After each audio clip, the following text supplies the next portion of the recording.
Portanto, eu coloquei que a quantidade necessária do linolênico conjugado, né? Eu coloquei que a quantidade necessária é nenhuma. É mínima, né? Mas de preferência nenhuma. Consequentemente, quem forma esse linolênico conjugado, também a minha quantidade necessária dele é mínima ou nenhuma. Tá? Então é interessante eu não ter nesse ácido dimérico. Lógico, gente, eu tô assim, dando um exemplo para essa rota de síntese, entendeu? Existem várias outras rotas, poderia se pensar em outras formas. Bom, com relação ao ácido linoleico. O ácido linoleico vai formar o conjugado linoleico. Esse conjugado linoleico é interessante a formação dele. Por quê?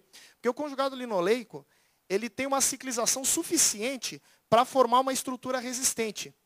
É interessantíssimo você formar uma poliamida com uma estrutura resistente, porque ela vai influenciar, né, num crosslink, né, num entrelaçamento das cadeias de resina epóxi mais resistente. Então é interessantíssimo isso. Então, esse linoleico ele vai formar essa ciclização suficiente para mim para dar essa resistência. Então, por isso que eu preciso ter esse linoleico na minha fonte, né, de produção de ácido dimérico. Interessantíssimo. E por último, o oleico. O oleico ele tem apenas uma insaturação. Consequentemente, com uma insaturação você não pode ter um ácido conjugado, porque a conjugação ocorre tendo no mínimo 2 insaturações, né? Porém, o oleico ele forma dímeros chamados dímeros não cíclicos. Esses dímeros não cíclicos eles têm uma viscosidade bastante baixa, embora eles não tenham uma estrutura tão resistente, eles têm uma viscosidade bastante baixa. E o blend, né, esse equilíbrio desses dímeros não cíclicos com os cíclicos, são fundamentais exatamente para dar a característica desejada ao meu dimérico. Certo? Bom, gente, agora eu queria só dar uma pausa. A gente viu até agora ácidos graxos, vimos dimérico, e eu gostaria de dar uma pausa antes de entrar realmente na poliamida. Eu gostaria só de relembrar alguns pontos, alguns fatores com relação às resinas epóxi, exatamente para a gente entender qual que é a influência da poliamida nisso. Então, por isso que eu quero citar um pouco sobre as resinas epóxi, para a gente entender como que a poliamida funciona. As resinas epóxi são polímeros, né, são resinas caracterizadas pela presença do grupo glicidil oxirano, né, que é esse grupamento aqui. A cura da resina epóxi, ela se faz sempre pelo grupo glicidil, que está presente na resina epóxi, e o grupo amino da poliamida. Então, a cura sempre se faz pela reação desses 2 grupamentos. Tá? Isso a gente vai ver mais adiante, qual que é a influência desses grupos aminos, né? E como que eles vão influenciar nessa cura. Né?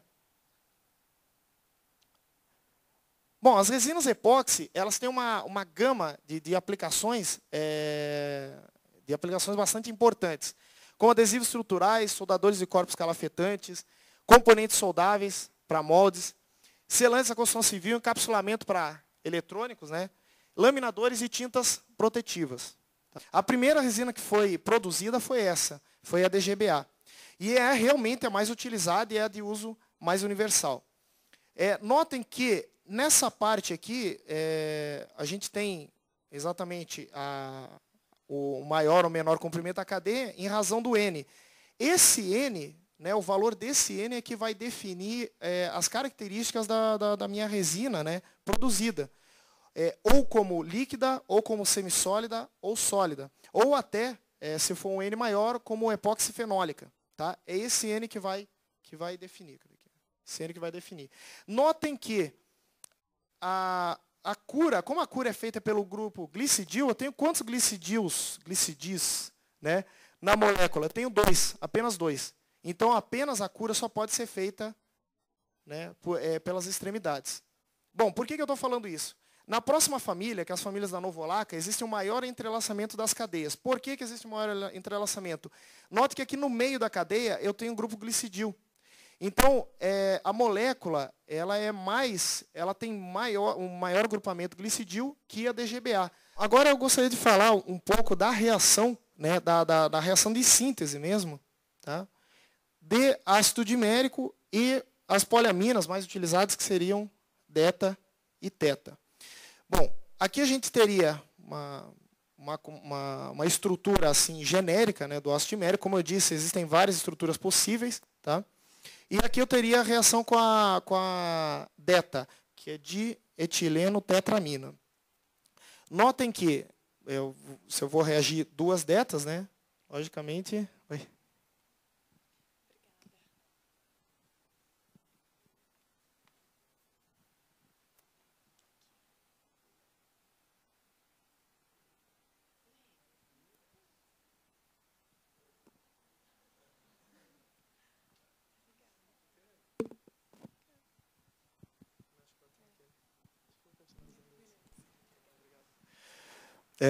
Voltamos.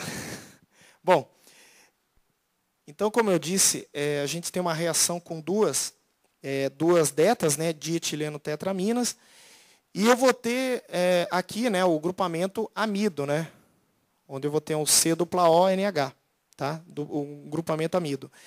Percebam que eu circulei, né, alguns grupos aminos, porque, como eu disse anteriormente, a reação, a cura da resina epóxi se faz exatamente pela reação dos grupos aminos. Então, é interessante eu perceber quantos grupos aminos eu tenho disponível na minha poliamida.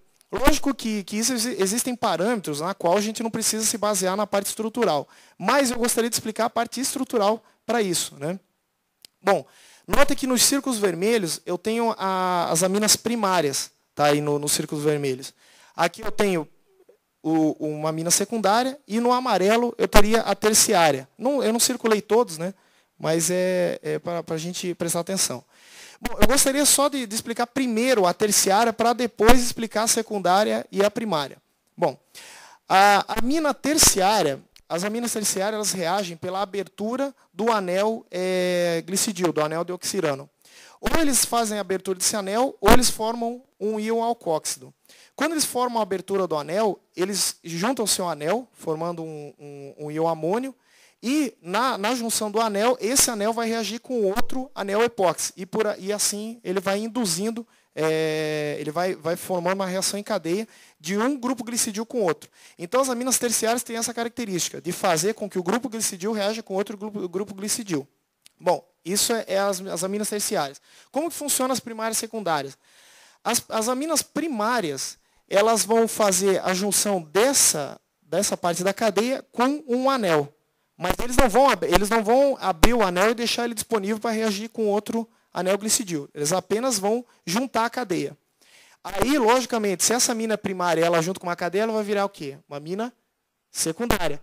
Uma amina secundária, embora a reatividade dela seja um pouco menor, ela vai juntar com uma outra cadeia, virando uma amina terciária. E essa amina terciária vai ajudar a abrir um outro anel e assim por diante. Então, mais ou menos assim é o mecanismo de cura